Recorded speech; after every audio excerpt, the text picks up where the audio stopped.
The 12 principles of animation are of fundamental importance when it comes to creating believable motion and the overall illusion of life. The purpose of this semester's task was to use, and thus to develop, an understanding for the 12 principles in a series of experimental animations. The 12 principles of animation are squash and stretch, exaggeration, appeal, anticipation, arcs, follow-through and overlapping action, slow in and slow out, secondary action, timing, straight ahead and pose-to-pose animation, staging, and solid drawing. Each principle is used in conjunction to recreate real-world physics and to convey the overall feel or emotion expressed through the animation itself. Squash and stretch is arguably the most important principle of animation. The purpose of squash and stretch is to produce the illusion of weight, substance, and speed.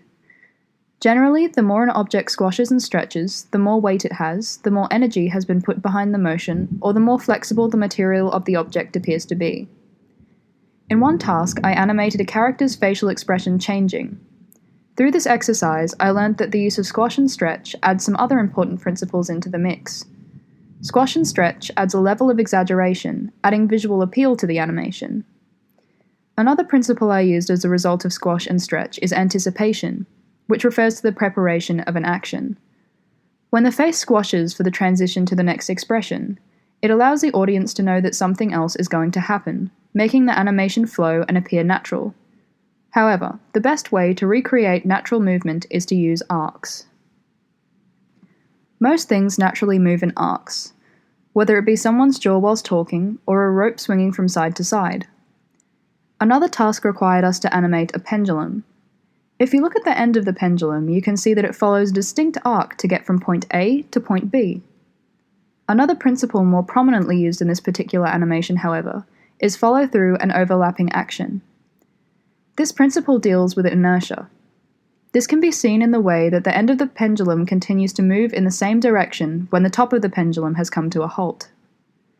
The bottom half of the pendulum takes longer to stop swinging. A principle that is also present in this animation is slow in and slow out, which refers to the nature of objects to start off slowly and then build up speed. Another principle is secondary action.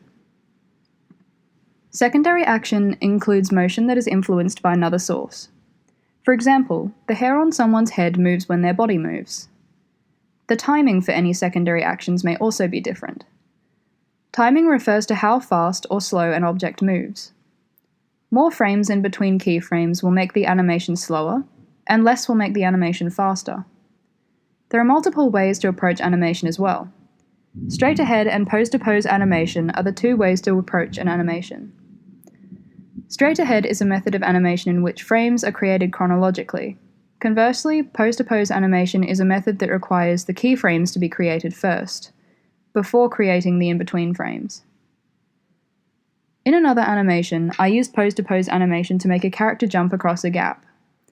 I later went in to fill in the in-betweens. Solid drawing is a principle that applies more to 2D animation, but in creating keyframes, it is still good to keep in mind that the key poses need to be accurate so that the animation can be believable. A principle that applies to all animations is staging. The staging of a scene can convey a lot to an audience. Many factors influence this, like camera angle, how close up or far away the camera is positioned, where certain props or characters are placed in the scene, and more.